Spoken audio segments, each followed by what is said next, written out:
Và Quyền Linh chào đón quý vị và các bạn đến với chương trình Bạn Muốn Hẹn Hò. Mỗi tuần lại trôi qua rất là nhanh và chúng ta chờ đợi xem tuần này cặp đôi nào sẽ gặp nhau và họ nói gì, họ có đồng cảm với nhau hay không, có hẹn hò hay với nhau không, có bấm nút hay không, chúng ta chờ xem. Và bây giờ chúng ta sẽ đến với cặp đôi đầu tiên để biết ngay kết quả ngày hôm nay là như thế nào. Hạ màn.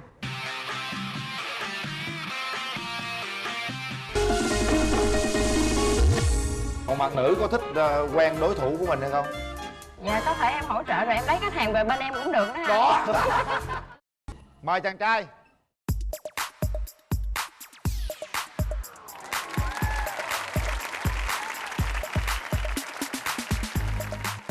Chào bạn. Chào anh Quyền Linh. Mời bạn ngồi. Dạ. Bạn tên là gì? Em tên là Hồ Nghệ Hoàng, hiện năm nay em 26 tuổi. Làm nghề gì bạn? Dạ. Hiện tại em làm nhân viên của ngân hàng. Nhân viên ngân hàng. Dạ, đúng rồi. Và bây giờ chúng ta sẽ mời bạn nữ bước ra sân khấu.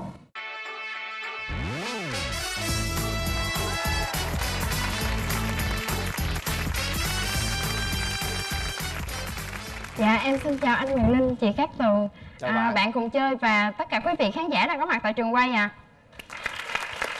Bạn tên là gì? Dạ thưa chị, em tên là Nguyễn Thu Thủy, em năm nay 27 tuổi. Hiện em đang là nhân viên ngân hàng. Ngân hàng luôn? Dạ. Hai bên ngân hàng. Ngân hàng đụng ngân hàng có vấn đề gì không bạn? Ngân hàng đụng ngân hàng thì có cạnh tranh rồi chị. Nhưng mà mình phải cạnh tranh lành mạnh nha. Dạ. Nhìn vóc dáng không, ngồi 3 vòng chuẩn nha, rất là sexy luôn. Có ai khen bạn vậy chưa? Dạ có chị. Có rồi hả? Dạ không, tại vì em cũng có đi học một vài lớp kỹ năng nên thành ra em nghĩ chắc từ từ nó cũng thành cái bản năng của mình. Thủy làm bộ phận nào của ngân hàng Thủy? Dạ thưa anh Quyền Linh, em đang làm bộ phận chăm sóc khách hàng á anh. Chăm sóc khách hàng, bộ phận này rất là dễ thương này, ngọt ngào. Dạ. Xưng Hồ Nghĩa Hoàng, bạn làm bộ phận nào? Dạ, em làm bộ phận quản trị rủi ro ạ. Là cụ thể sao bạn? Có nghĩa là kiểm soát gian lận, ví dụ như hồ sơ lừa đảo hoặc là kiểm soát nợ của bên ngân hàng. Bạn làm bao lâu rồi? Dạ, em làm bên ngân hàng thì chính thức thì khoảng gần 1 năm. Còn làm bên bộ lĩnh vực tài chính thì là gần 4 năm. Quê bạn ở đâu? Dạ, em quê ở Nghệ An ạ. Nghệ An. Hiện tại em vào Sài Gòn được 10 năm rồi.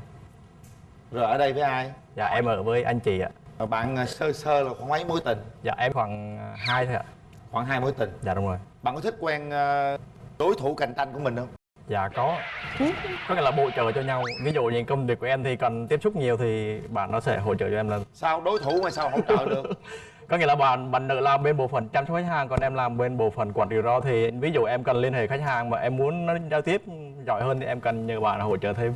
Còn bạn nữ có thích quen đối thủ của mình hay không? Dạ có thể em hỗ trợ rồi em lấy khách hàng về bên em cũng được đó. Đó. Nhưng mà từ xưa giờ bạn đã quen người nào làm trong ngân hàng chưa? Dạ chưa ạ. Giờ bạn giới thiệu về mình một chút xíu, ưu điểm hay là nhược điểm của mình. Ưu điểm của em là em rất là vui vẻ, hòa đồng, gặp mọi người em rất là dễ bắt chuyện. Đó là công việc của mình hàng ngày mà đúng không? Dạ. Rồi còn nhược điểm của em là lúc trước á là em rất hay nóng giận. Nghĩa là khi gặp một cái gì đó mà em không thích á là em thường thể hiện ra cho mọi người biết là em không thích cái chuyện đó, đừng làm nữa.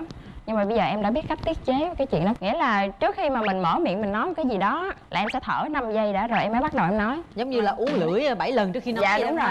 Mà khi thở 5 giây rồi tự nhiên cái nó bớt nóng giận luôn. Đó cũng là một cách rất là hay. Vậy là chị cũng phải cố gắng chị học em này, chị thử coi cho chị sao, chứ chị cũng hay nóng giận lắm. Sở thích của mình là gì Thủy? Sở thích của em thường thì em thích đi du lịch chị. Thường đi du lịch đi với ai? Thường là em đi với bạn mà. Rồi bên kia có thích đi du lịch chung không nè? Dạ có gì. Bạn thích nói không? về ưu khuyết điểm của mình. Dạ, ưu điểm của em đó là em biết nấu ăn và có thể nấu được nhiều món. Thứ hai là hiền lành. Thứ ba là em hay hát ạ. Ví dụ đi đám cưới thì vì mặc dù hát không hay nhưng mà đám cưới nào em cũng lên hát hết ạ. Biết nhảy không? Dạ, nhảy thì nhảy sơ sơ. Vừa hát vừa nhảy được không? Có thể ạ. Thử xem nào. Bạn nữ bên kia chú ý nha, khán giả vỗ tay là hay đó, còn khán giả ngồi im là không hay á. Chuẩn bị action.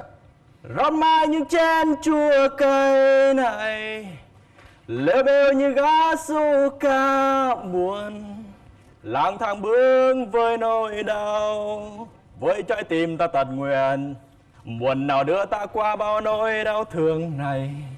Giọt nồng ta say cho quên đi đôi mắt u tình, ánh mắt đắm đuối đôi môi đam mê, đôi tay buồn lời em yêu đã giết ta trong một đêm môi mê buồn.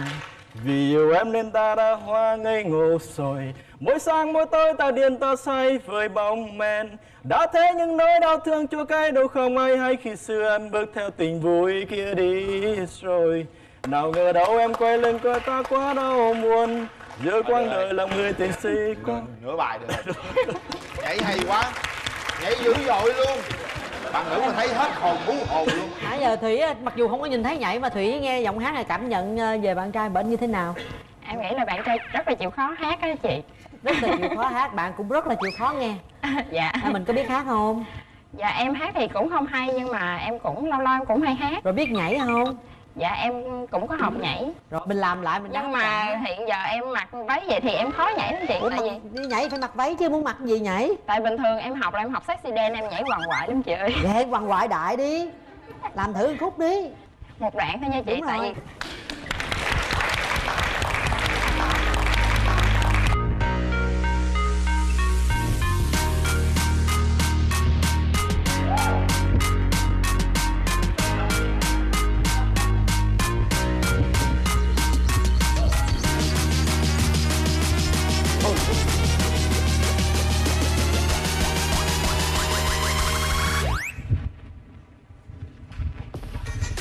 Làm như biểu diễn cho tôi coi vậy. Quá dữ, quá dữ. Quá dữ, quá dữ. Quá hấp dẫn rồi, mình biểu diễn vừa vừa thôi. Muốn biết hẹn hò nhau đi rồi mình biểu diễn tiếp ha bạn ha. dạ. Bây giờ bạn có cái chuẩn cái người bạn trai mà mình mong muốn tìm kiếm là như thế nào không? Bạn nam đầu tiên phải là một người quyết đoán và không có dễ bị tác động bởi ý kiến của người khác. Còn về hình thể thì phải cao 1m78. Sao phải 78? Cao cao cỡ như anh Bình Minh vậy chị, em thích như vậy. Cao. Dạ, nhưng mà đừng có nghĩ là vì mình cao nên mình có quyền cân nặng quá đáng. Nặng thì cũng cỡ chừng 76 thôi anh. Cô này cũng khó dữ à. Bạn ơi mình có 75 mà. 75 là được rồi, 78 giờ kiếm ở đâu ra. 75 thì nặng cỡ 73 kg thì được. Rồi bạn nữ đưa ra tiêu chuẩn như vậy, còn bạn nam? Một bạn gái của em là cũng cao tương đối khoảng 1m6 trở lên, hiền lành và có chút dễ thương. Bên kia giống Bình Minh, bên đây giống ai? Á Hầu Huyền My. Tiêu chuẩn cao quá nha. Bên đó có đáp ứng được nhu cầu bên đây không? Sao Thủy? Em thấy cái đó cũng bình thường chị. Dạ, Bạn không thích điểm nào ở người bạn trai? em không thích là thứ nhất bạn nam đừng có quá xòe xòa, hơi dơ dơ hay này nọ là em không chịu. Sạch sẽ tươm tất đúng Dạ không? đúng, sạch sẽ tươm tất, đừng có quá đen, mũi đừng có quá to. Ủa, anh Linh đen lắm á. Nhưng mà vấn đề là tại vì ảnh hay cười nên nó cũng sáng ra được miếng chị. Trời ơi. Hôm nay bạn chương trình với ai? Em đi với 4 người chị, 2 em gái với 2 người bạn của em đang ngồi hàng ghế đầu. Chào các bạn. Mấy em là chơi chung với Thủy thì sao? Dạ em là em ruột. Em ruột hả? Dạ. Thủy thì có nhiều bạn trai dòm ngó đúng không? Dạ có. Mà không chọn được ai hết hả? Dạ đúng rồi. Thì sao vậy? Có Dạ không? khó tính quá. Em có khuyên chỉ là bớt xuống để mà có chồng chưa? Dạ có khuyên nhưng mà tại vì mấy anh đó chắc là không hợp. Anh bên Bên bển này hợp thấy không? hợp không? Dạ anh này em thấy là được cái chiều cao. Với lại nhìn anh này quen quá, không biết có quen từ trước không? Dạ. Ủa là sao? Cái này hay à. Quen lắm.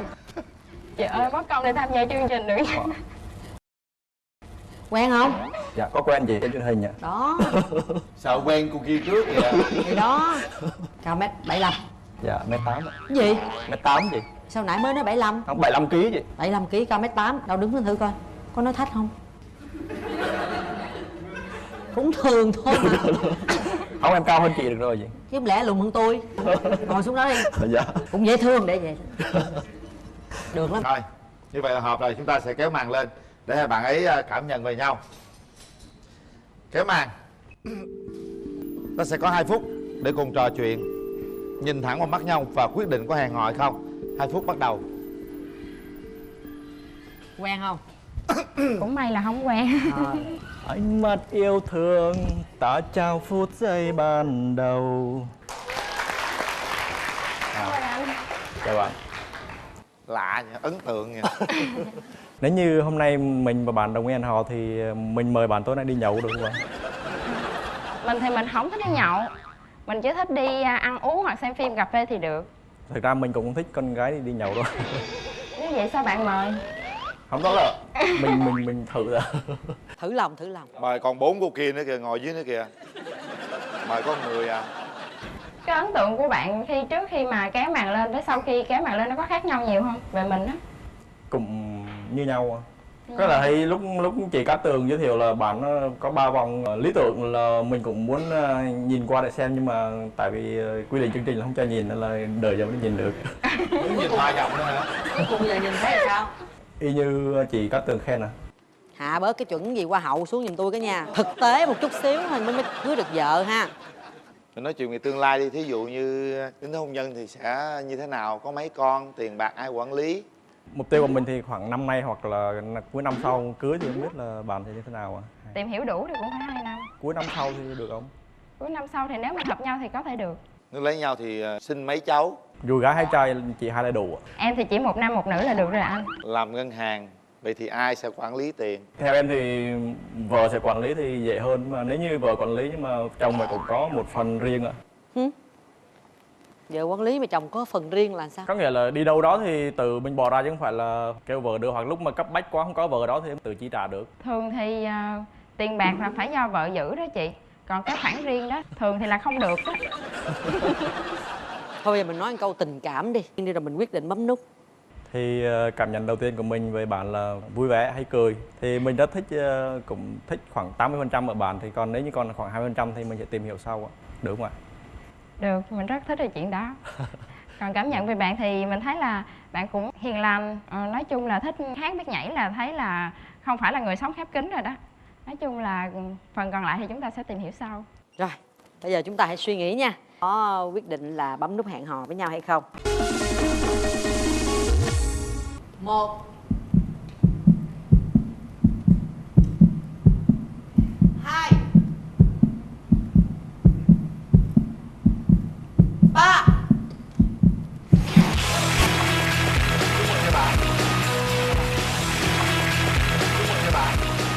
Cảm nhận về nhau 80% đã thích, 20% tìm hiểu. Dạ. Chúc cái sự tìm hiểu đó sẽ đạt đến trọn vẹn con số 100%. Chúng tôi tặng các bạn một cặp vé mời để tiếp tục tìm hiểu 20% đó. Và đây cũng là phần quà dành cho hai bạn, nước xịt thơm miệng thảo dược Relax. Dạ, cảm ơn chương trình và cảm ơn anh Quyền Linh, chị Cát Tường ạ. Hai bạn xin.